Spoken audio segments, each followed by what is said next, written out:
శుభోదయం పిల్లలు, అందరూ మంచిగా చదువుకుంటున్నారు కదా.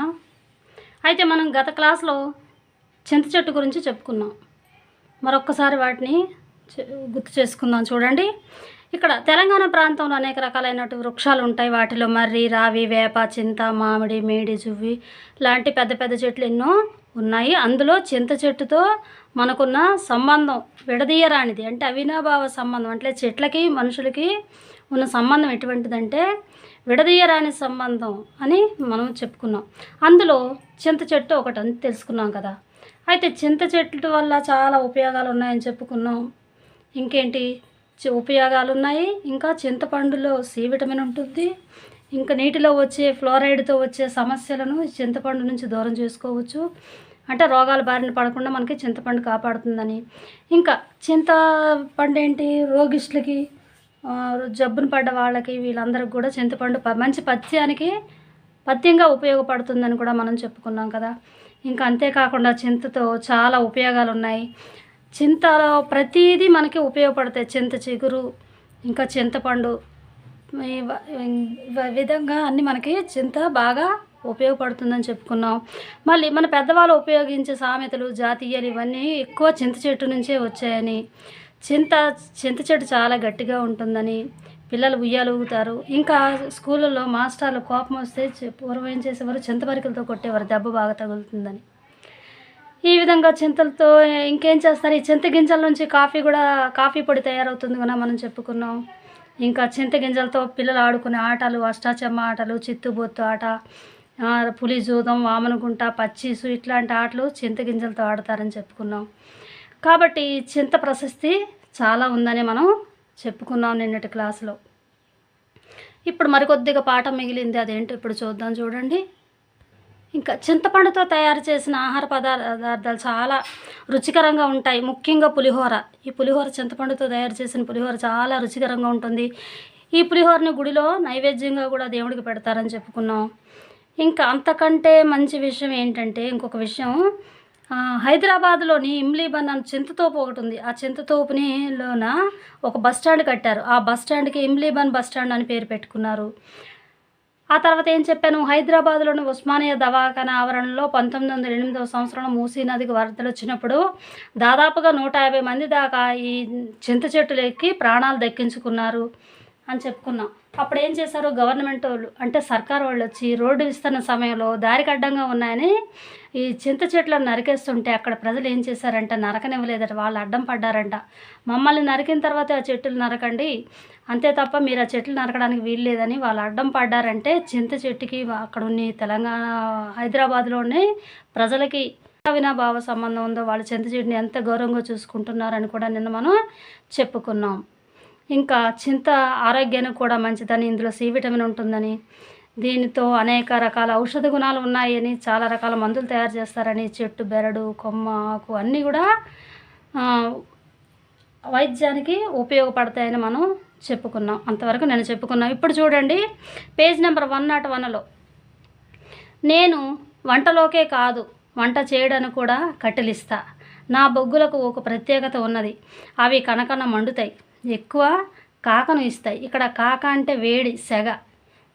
అంటే చింత కర్రలు చాలా వేడి పుట్టిస్తాయి అన్నమాట. అంటే ఈ బొగ్గు అంత తొందరగా ఆరదు, మంట కూడా చాలా తీవ్రతగా ఉంటుంది. కాబట్టి చింత చెట్లని ఉపయోగిస్తారు వంట కోసం. ఇంకా చింత ఏమంటుందంట, నేను వంటలోకే కాదు వంట చేయడానికి కూడా కట్టెలిస్తా అని చెప్తుంది. ఇటు బొగ్గులకు ప్రత్యేకత ఉంది. ఈ బొగ్గులు గట్టిగా ఉంటాయి. ఈ నిప్పులు అయిపోయిన తర్వాత వాటిని ఆఫ్ చేసి బొగ్గులకు ఉపయోగించుకుంటే అవి కుంపట్లో వేసుకొని పప్పు గట్రా వండుకోవడానికి ఇవి పనికొస్తాయి. ఇంకా ఎక్కువ కాకనిస్తాయి అంటే ఇవి ఎక్కువ వేడిగా ఉంటాయి. ఇంకేంటి, ఎక్కువసేపు కాలుతాయి. అందుకే చింత నిప్పు అన్నమాట పుట్టింది. కోపంతో కండ్లు ఎర్రగైనప్పుడు ఈ మాటను వాడతారు. అట్లనే ఎటువంటి స్థితిలో అయినా పౌరుషంగా ఉండేటోడిని చింత చచ్చినా పులుపు చావలేదని అంటారు. నేను అంత సులభంగా రాలను, అందుకే మంత్రాలకు చింతకాయలు రాలవు అన్నమాట పుట్టింది. ఏంటి, మంత్రాలకు చింతకాయలు రాలవు అన్నమాట అంటే ఇది కూడా సామెత. ఇంకా చింత చచ్చినా పులుపు చావలేదు, ఇది ఒక సామెత. ఈ విధంగా మనకి ఈ లెసన్లో చాలా సామెతలు, జాతీయాలు ఉన్నాయి. ఇంకేంటి, కమ్మల కత్తితో కోస్తే గుత్తులుగా రాలుతాయి. ఇది చూసి ఎవరైనా గుంపులు గుంపులుగా పడితే చింతకాయలే రాలిపోతున్నారు అంటారు. కొద్దిగా కూడా చింత లేకుండా బతికేటోడిని చూసి వీనికి చింతాకంత చింత కూడా లేదురా అంటారు. ఇంకేంటి, చింతాకంటే చిన్నగా ఉంటుంది కదా, కాబట్టి అసలు ఏ రంది రభస లేని వ్యక్తికి ఏమంటారంటే వీనికి ఈ చింతాకంత చింత కూడా లేదంటారు. అంటే చింతాకే చిన్నది, అంటే ఆ మాత్రం చింత కూడా లేదు, ఎటువంటి కష్టం లేదు అని ఈ చింత చిగురుతో పోల్చి చెప్తారు. ఇంకేంటి, విన్నారా? నా పేరు కూడా ఎంత చక్కగా వాడుకున్నారో తెలిసింది కదా. నేను మీకు ఎన్ని రకాలుగా మేలు చేస్తానో, నాకు ఆయుష్ కూడా ఎక్కువే, ఎక్కువ కాలం బతుకుతా, మీ బతుకుకు ఆసరవుతా. చింత చెట్టు ఉంటే చాలు, మీకు ఏ చీకు చింతలు ఉండవు. సరే, మీ అలసట తీరింది కదా, ఇక ఇంటికి పొండి. ఇంకో మాట, నా కాడికి వచ్చినోళ్ళను ఒట్టి చేతులతో పంపను. ఇగో నా చిగురు తినుకుంటా పొండి. ఇన్ని చింతకాయలు తీసుకుపోయి అమ్మకెయ్యండి అని చింత చెట్టు ఈ విధంగా చెప్పుకొచ్చింది.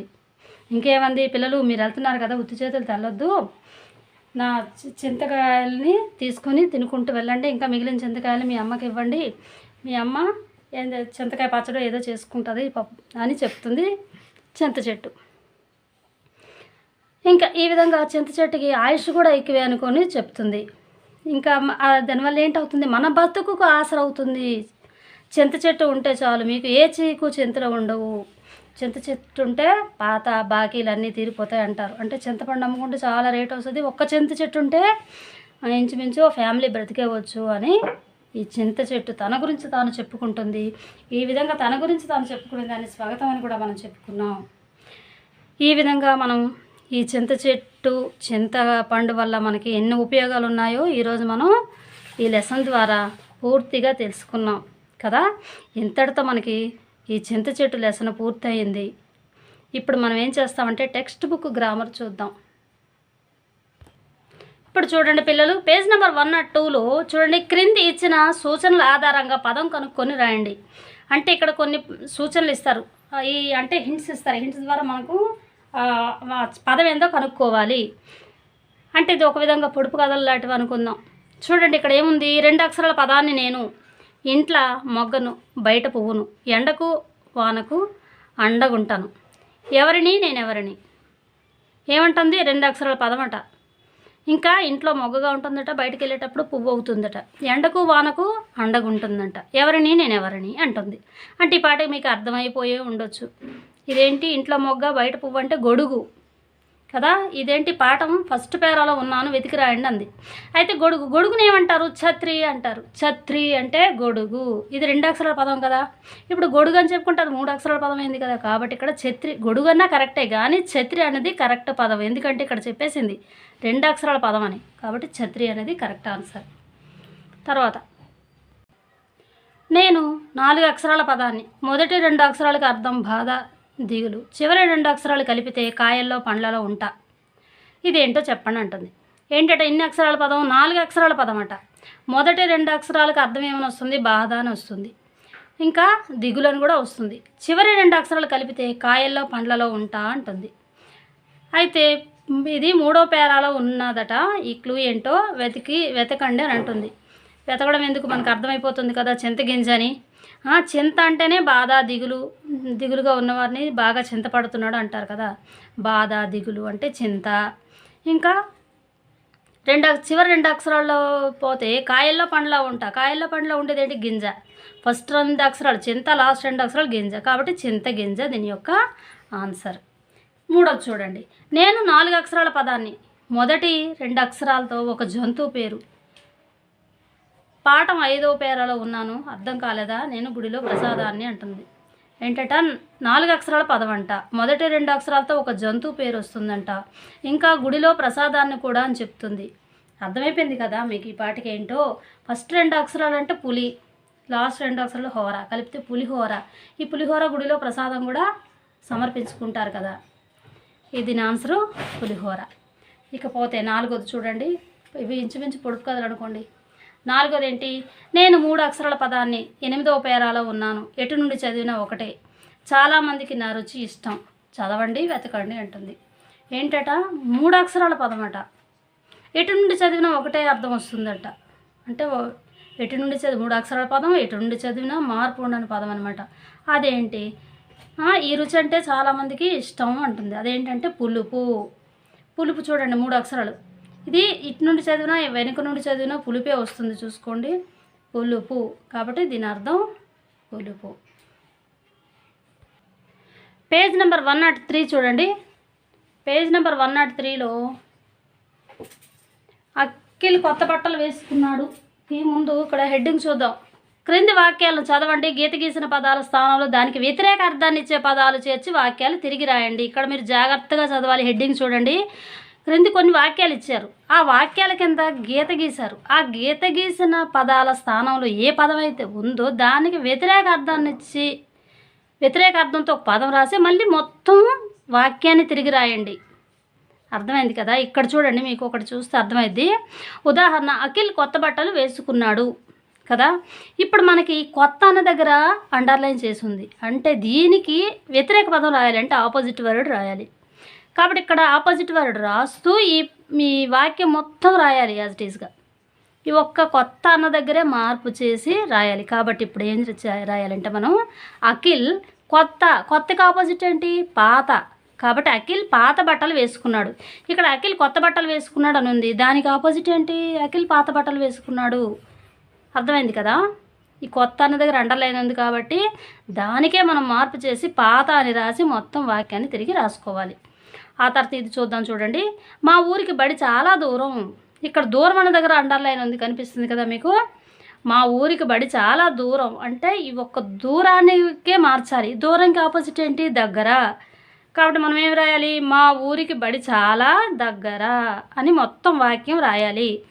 మీరేం చేస్తారు? ఎగ్జామ్ గట్రా ఇవన్నీ వస్తే మీరు ఏం చేస్తారంటే ఈ దూరం ఒక్కటి మార్పు చేస్తారు. దూరం అంటే దగ్గర, ఇక్కడ కొత్త అంటే పాత, అలా రాసి విడిచిపెట్టేస్తారు. అలాగ రాస్తే మార్కులు పడవు. అందుకే పైన హెడ్డింగ్ జాగ్రత్తగా చదవండి అని చెప్పాను. తిరిగి వాక్యాన్ని పూర్తిగా మళ్ళీ రాయాలి. అంటే ఈ గీత గీసిన దగ్గరే మార్పు చేసి మిగతా వాక్యం రాయాలి. ఆ తర్వాత చూడండి, రవి ఇల్లు చాలా పెద్దది. ఈ పెద్దది అన్న దగ్గర అండర్లైన్ చేసింది. అంటే పెద్దది ఆపోజిట్ ఏంటి? చిన్నది కదా. పెద్దదానికి ఆపోజిట్ చిన్నది. కాబట్టి మనం ఏం రాసుకోవాలి? రవి ఇల్లు చాలా చిన్నది అనే ఆన్సర్ రాసుకోవాలి. మీరు ఇక్కడ నేను రాసాను చూడండి. ఆ తర్వాత మా ఇంటి ముందర చెట్టు ఉంది. ఇక్కడ ముందర అంటే ముందు. ఈ ముందుకి ఆపోజిట్ ఏంటి? వెనుక కదా. అప్పుడు మనం ఏం రాయాలి? మా ఇంటి వెనుక చెట్టు ఉన్నది. ఇక్కడ ఏముంది? మా ఇంటి ముందర చెట్టు ఉంది అన్నారు. ఇప్పుడు మా ఇంటి వెనకాల చెట్టు ఉంది అని మీరు రాసుకోవాలి. ఆ తర్వాత 4th వన్ చూడండి. సీతకు తెలుగులో ఎక్కువ మార్కులు వచ్చాయి. సీతకంట తెలుగు సబ్జెక్టులో ఎక్కువ మార్కులు వచ్చాయి. ఇక్కడ ఎక్కువ ఉన్న దగ్గర అండర్లైన్ చేసి ఉంది. కాబట్టి ఎక్కువకి ఆపోజిట్ ఏంటి? తక్కువ. కాబట్టి మీరు ఏం రాయాలి? మొత్తం వాక్యం రాయాలి. సీతకు తెలుగులో తక్కువ మార్కులు వచ్చాయి. ఇవి ఆపోజిట్ వర్డ్స్తో వాక్యాలు తిరిగి రాయడం. అర్థమైంది కదా? పేజ్ నెంబర్ 104 చూడండి. పాఠంలో మీరు చింతకాయ గురించి చదివారు కదా. చెట్లకు కాసే వాటిని కాయలు అంటారు. మరి చెట్టుకు కాయని కాయ ఒకటి ఉంది తెలుసా? అది తలకాయ. క్రింది ఆధారాలతో అలాంటి పదాలు రాయండి. అంటే సందర్భం లేకుండా రాసేదన్నమాట. చూడండి, చెట్లకు కాసే కాయల్ని కాయ అంటారు. అదేవిధంగా చెట్టుకు కాయని కాయని ఇక్కడ ఏంటంటే ఒకటి ఉంది, అదేంటో తెలుసా అంటే తలకాయ. నీ తలకాయ అంటారు కదా వెటకారంగా. కాబట్టి అలాంటి కొన్ని పదాలు ఉన్నాయి. ఇవి చాలా ఈజీగా బాగుంటాయి. కొద్ది చూడండి, ఇక్కడ కొన్ని ఇచ్చారు మనకి. ఇక్కడ నత్త కాని నత్త. నత్త కాని నత్త ఏంటి? మేనత్త. నత్త. ఈ నత్తకి ముందు ఒక అక్షరం చేర్చాలి. మే చేరిస్తే మేనత్త అయింది. నత్త కాని నత్త మేనత్త. జనం కాని జనం భోజనం. జనం కాని జనం ఏంటి? ఈ జనం ఎలాగే ఉంటుంది. ఫస్ట్ భో పెట్టారంటే భోజనం అయింది. జనం కాని జనం భోజనం. రాయి కాని రాయి కిరాయి పరాయి. రెండు వస్తాయి. రాయి కాని రాయి కిరాయి పరాయి. తర్వాత దేశం కాని దేశం. దేశం కాని దేశం అంటే ఆ దేశం వస్తుంది, సందేశం వస్తుంది. ఈ రెండిట్లో ఏది రాసుకున్నా కరెక్టే. దేశం కాని దేశం అంటే ఆ దేశం లేక సందేశం. ఆ తర్వాత రసం కాని రసం. రసం కాని రసం ఏంటి? నీరసం. రసానికి నీరసానికి ఏమైనా సంబంధం ఉందా? లేదు కదా. కాబట్టి రసం కాని రసం అంటే నీరసం. తర్వాత కర్ర కాని కర్ర. కర్ర కాని కర్ర జీలకర్ర. జీలకర్ర అంటాం, అన్నంత మాత్రం అది కర్ర అయిపోతుంది. జీలకర్ర మనం వంటకాల్లో ఉపయోగిస్తాం కదా, పోపు దినుసుల్లో. అది జీలకర్ర అంటాం, అన్నంత మాత్రం కర్ర అవుతుంది అవ్వదు, కాబట్టి ఇక్కడ కర్ర కాని కర్ర అన్నారు, జీలకర్ర.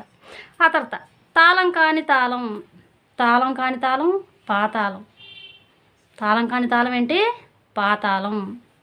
తర్వాత రాణి కాని రాణి, రాణి కాని రాణి పారాణి, రాణి కాని రాణి ఏంటి? పారాణి. చూడండి సంబంధం లేని పదాలు ఇవి.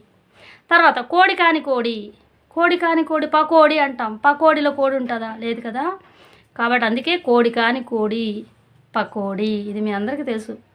తర్వాత రాజు కాని రాజు, రాజు కాని రాజు అంటే తరాజు, తరాజు అంటే త్రాసు తక్కెడ, రాజు కాని రాజు అంటే ఏంటి? తరాజు. మీరు ఫస్ట్ ఒక అక్షరం చేరిస్తే అయిపోద్ది ఈ పదానికి. తర్వాత పాలు కాని పాలు, పాలు కాని పాలు అంటే మురిపాలు, జులపాలు చాలా వస్తాయి, ఇలా చెప్పుకుంటూ పోతే ఎన్నో వస్తాయి.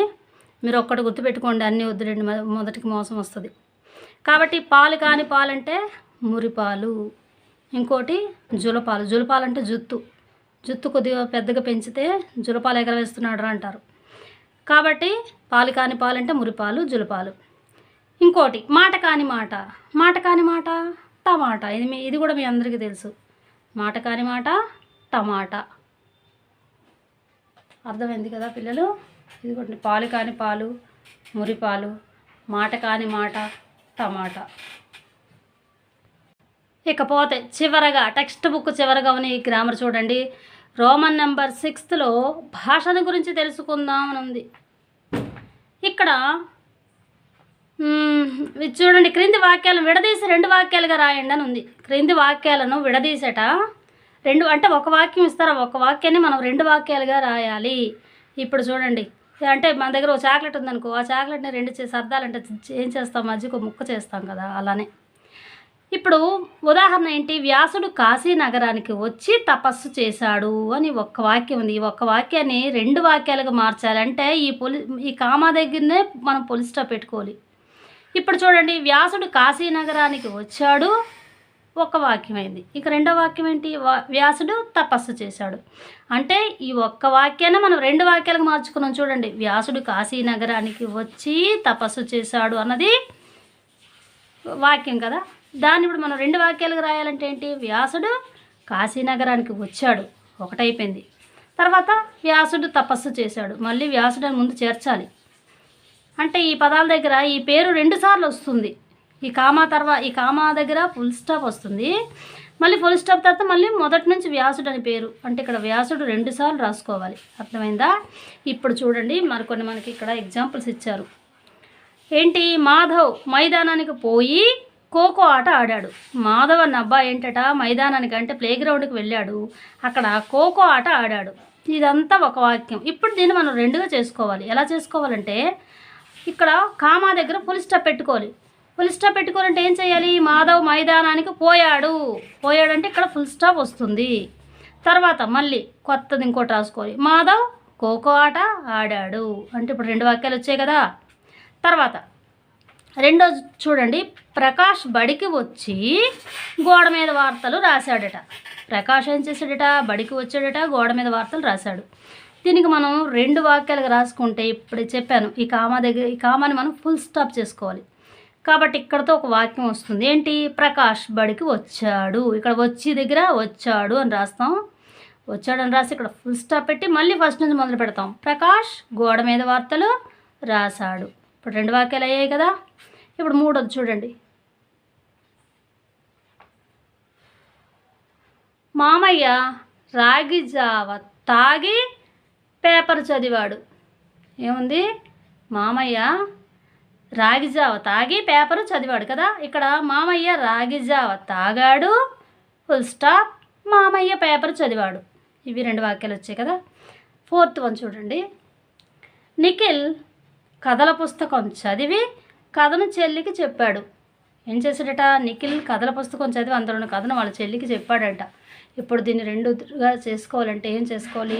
నిఖిల్ కథల పుస్తకం చదివాడు ఫుల్ స్టాప్ అయిందంటే ఇక్కడ ఒక వాక్యం అయిపోయింది. ఇప్పుడు 2వ వాక్యం మళ్ళీ ఫుల్ స్టాప్ తర్వాత మళ్ళీ పేరు రాయాలి కదా, లేకపోతే అర్థం కాదు. కాబట్టి మళ్ళీ నిఖిల్ కథను చెల్లికి చెప్పాడు. అంటే ఇక్కడ నిఖిల్ అనేది 2 సార్లు వచ్చింది ఈ పేరు చూసుకోండి. ఇక్కడ ఇక్కడ మాత్రం ఒకటే ఉంటుంది, ప్రశ్నలో ఒకటే ఉంటుంది నిఖిల్ అనే పేరు, కానీ ఆన్సర్ దగ్గర 2 వాక్యాలు రాసుకునేటప్పుడు ఈ పేరు 2 సార్లు వస్తుంది. తర్వాత పిల్లలు బొమ్మలు గీసి రంగులు వేశారు. తర్వాత ఏంటి, పిల్లలు బొమ్మలు గీసి రంగులు వేశారు.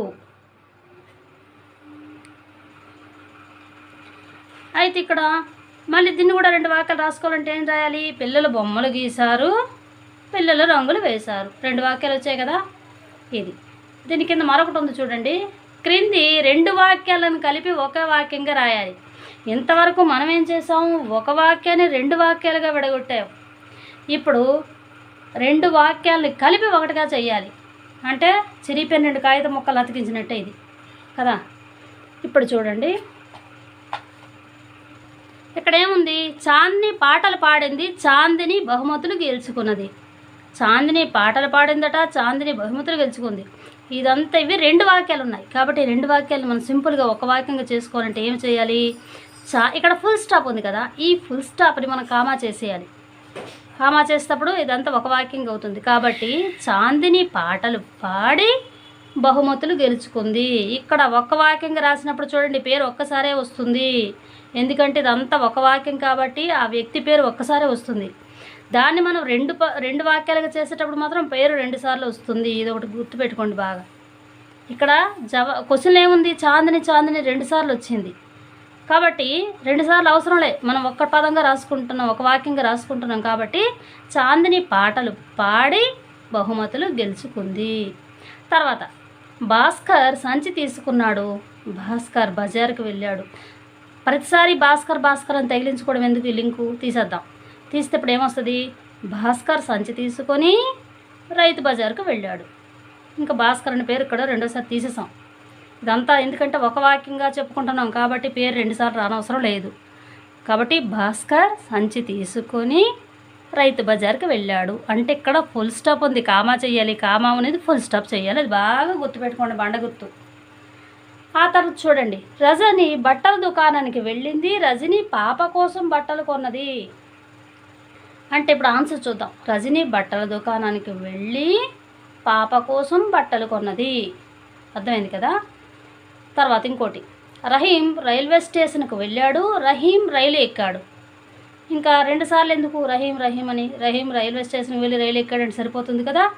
అదేవిధంగా ఇప్పుడు మనం రాసుకోవాలి, రహీం రైల్వే స్టేషన్కు వెళ్ళి రైలు ఎక్కాడు. తర్వాత కుందేల్ క్యారెట్ తిన్నది, కుందేలు పొదలలోకి వెళ్ళింది. కుందేలట క్యారెట్ తిందట, పొదల్లోకి వెళ్ళిందట. ఇప్పుడు మనం దాన్ని ఏం చేయాలి, కుందేలు క్యారెట్ తిని పొదలలోకి వెళ్ళింది.